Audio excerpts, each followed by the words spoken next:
વિદ્યાર્થી મિત્રો, ત્રિકોણમિતિના ઉપયોગની અંદર ચેપ્ટર 9 ની અંદર 10મો દાખલો, એક 80 મીટર પહોળા માર્ગની બંને બાજુએ સમાન ઊંચાઈના બે સ્તંભ શિરોલંબ સ્થિતિમાં છે. માર્ગ પર વચ્ચે આવેલા કોઈ એક બિંદુએથી બંને સ્તંભની ટોચના ઉત્સેચકોના માપ 60° અને 30° જણાય છે.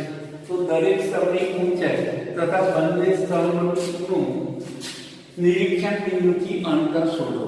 હવે અહીંયા આ રકમના આધારે આપણે આકૃતિ દોરવાની છે.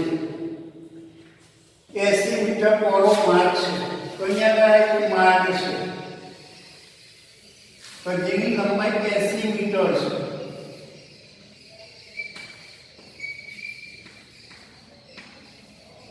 તો 80 મીટર પહોળા માર્ગની બંને બાજુએ સમાન ઊંચાઈના બે સ્તંભો છે.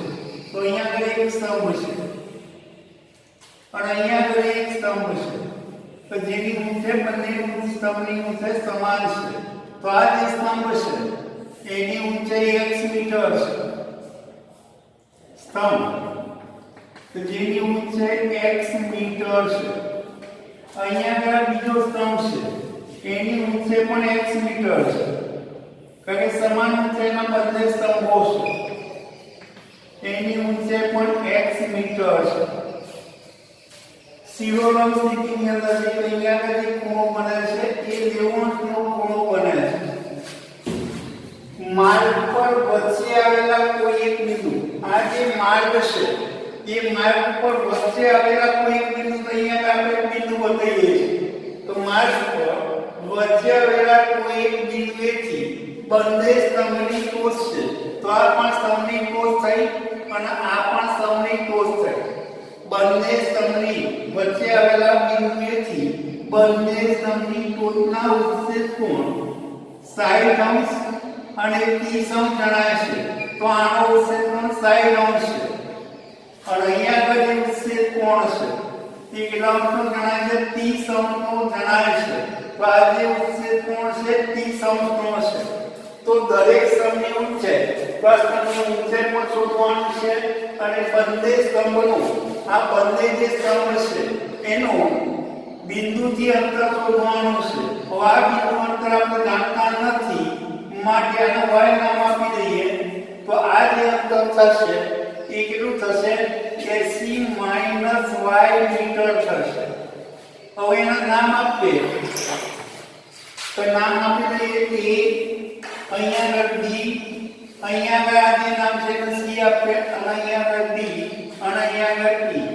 હવે આકૃતિમાં બતાવ્યા પ્રમાણે AB અને D, તો આકૃતિમાં બતાવ્યા પ્રમાણે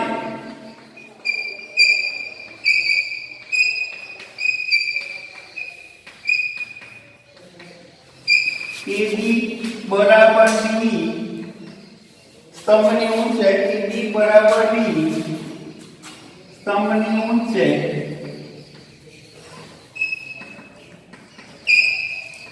AB બરાબર D બરાબર x મીટર છે.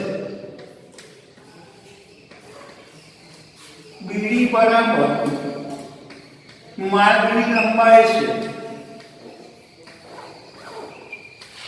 બરાબર આપણે 80 મીટર આપેલા છે.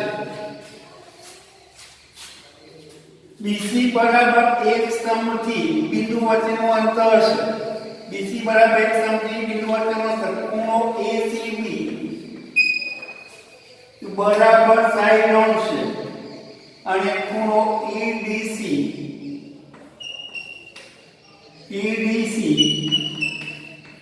બરાબર 30° છે. હવે ત્રિકોણ ABC માં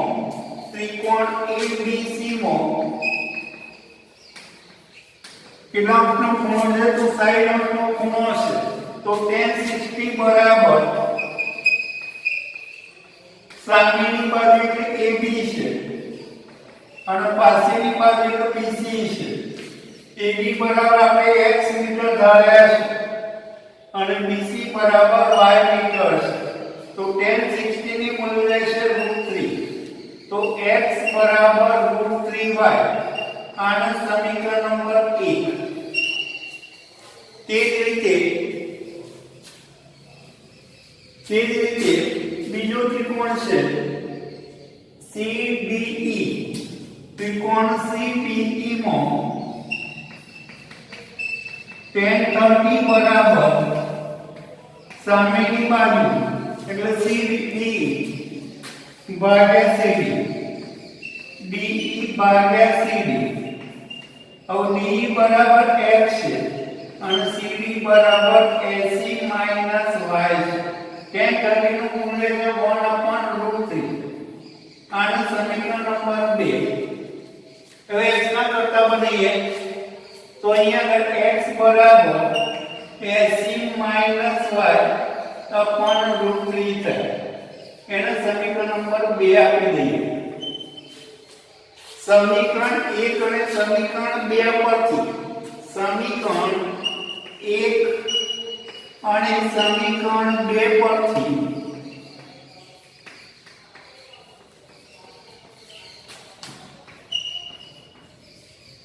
x બંનેની અંદર છે માટે √3y બરાબર AC માઈનસ y/√3. √3 નો √3 સાથે ગુણાકાર થાય તો 3y બરાબર AC માઈનસ y થાય.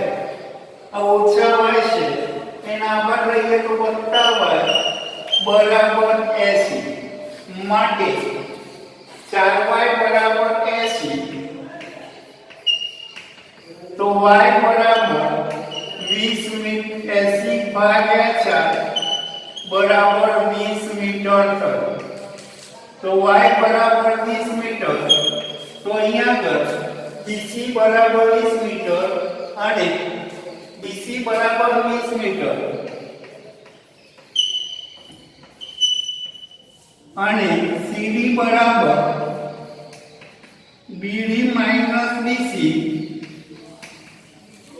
બરાબર 80 ઓછા 20 બરાબર 60 મીટર થયો. તો આ 60 મીટર થયું, આ 20 મીટર થયું, આ 60 મીટર થયું. તો આ જે કિંમત છે જે y ની જે કિંમત છે એ આ સમીકરણની અંદર મૂકી દઈએ તો બે સ્તરની ઊંચાઈ મળશે. તો x બરાબર √3 ગુણ્યા y બરાબર √3y. y ની જગ્યાએ આપણે 20 મૂકી દઈએ તો x બરાબર 20 √3 એ સ્તંભની ઊંચાઈ છે. તો સ્તંભની ઊંચાઈ 20 √3 મીટર થઈ. તો બંને સ્તંભની ઊંચાઈ સમાન છે. તો બંને સ્તંભની ઊંચાઈ 20 √3 મીટર થઈ.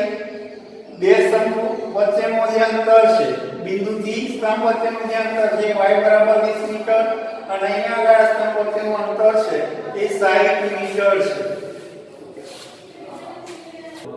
ઓકે.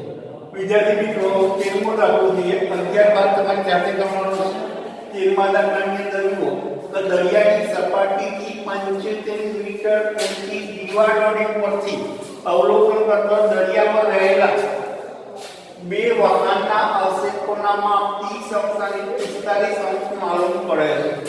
જો એક વાહન બીજા વાહનની બરાબર પાછળ હોય અને બંને વાહન દીવાલોની એક જ બાજુ પર આવેલા હોય તો બંને વાહન વચ્ચેનું અંતર શોધવાનું છે. હવે અહીંયા બધું આકૃતિ બરોબર સમજવાની છે.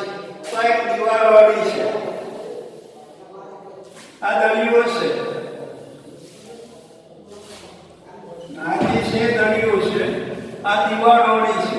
દીવાલોડીની જે ઊંચાઈ છે દીવાલોડીની ઊંચાઈ આપણે 75 મીટર આપેલી છે. 75 મીટર છે. દીવાલોડી ઉપરથી જોતો તો અહીંયા આગળ જોવામાં આવે છે એક આ ક્ષૈતિજ રેખા થશે. દીવાલોડી ઉપરથી જોતો દરિયામાં રહેલા બે વાહન, અહીંયા આગળ એક વાહન છે અને અહીંયા આગળ બીજું વાહન છે. તો દરિયામાં રહેલા બે વાહનના અવશેષોનો માપ, એકનું માપ 30 અંશ છે તો અહીંયા આગળ ખૂણો નાનો છે તો આ વાહનના અવશેષોનું માપ 30 અંશ છે. અને બીજું જે વાહન છે એના અવશેષોનું મૂલ્ય 45 અંશ માનવું પડે છે. તો આ જે અવશેષોનું માપ છે એ કેટલું છે? 45 અંશનું માનવું પડે છે. તો આ ખૂણાનું મૂલ્ય 45 અંશ છે. તો આ 30 અંશ છે તો આ ખૂણાનું માપ પણ 30 અંશ થશે. અને આ 45 છે તો આ ખૂણાનું મૂલ્ય પણ 45 અંશ થશે. અહીંયા દિવાલોની શિરોમણીની અંદર હશે. જો એક વાહન બીજાની બરાબર પાછળ, એક વાહનની પાછળ બીજું વાહન છે, બંને વાહન દિવાલોની એક જ બધા દિવાલોની છે, એ એક જ ભાગે બંને વાહન છે, કોઈ પ્રકારની અંદર જુદી જુદી દિશા તરફ પણ હોય. અહીંયા એક જ તરફ છે કે આપણે એક જ બાજુ બંને વાહન બતાવે છે, તે એક જ બાજુ ઉપર આવેલા તો બંને વાહન વચ્ચેનું અંતર, તો આ બે વાહન વચ્ચેનું અંતર, તો અહીંયા એક વાહન છે, અહીંયા આગળ બીજું વાહન છે, આ બંને વચ્ચેનું અંતર x મીટર ધારી લઈએ અને અહીંયા આગળ જે અંતર છે એને આપણે y ધારી લઈએ. અહીંયા આગળ નામ આપી દઈએ a b c અને d. તો ab બરાબર આકૃતિમાં બતાવ્યા પ્રમાણે AB બરાબર દિવાલોની ઊંચાઈ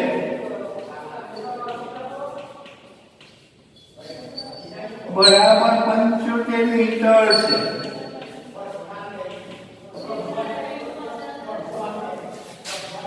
BC બરાબર દિવાલોની પહેલા વાહન વચ્ચેનું અંતર, BC બરાબર દિવાલોથી પહેલા વાહન વચ્ચેનું અંતર છે.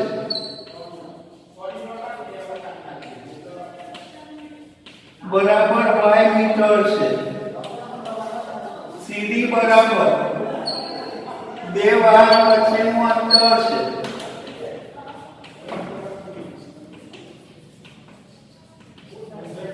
અંતર બરાબર x મીટર છે. ખૂણો ACB અવશેષ કોણ છે ACB બરાબર 45 અંશ અને ખૂણો ADB બરાબર 30 અંશ છે. હવે ત્રિકોણ ABC માં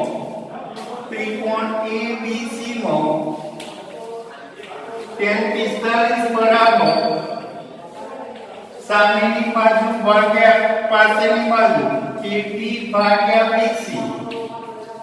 તો AB બરાબર 75 છે, BC બરાબર y છે, tan 45 નું મૂલ્ય 1 છે, તો y બરાબર 75 મીટર દિવાલોની પહેલા વાહન વચ્ચેનું અંતર છે. હવે ત્રિકોણ ABD માં tan 30 બરાબર સામેની બાજુ AB ભાગ્યા BD. તો AB બરાબર 75 છે, BD બરાબર x વત્તા y. tan 30 નું મૂલ્ય 1/√3 છે.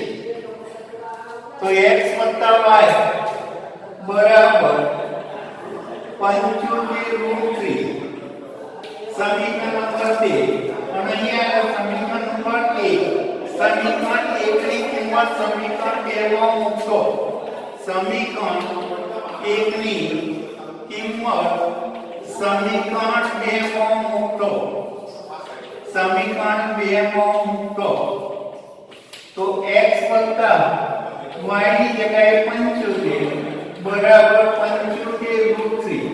તો x બરાબર 75√3 માઈનસ 75 બરાબર 75 કોમન કાઢી લઈએ તો √3 માઈનસ 1 મીટર એ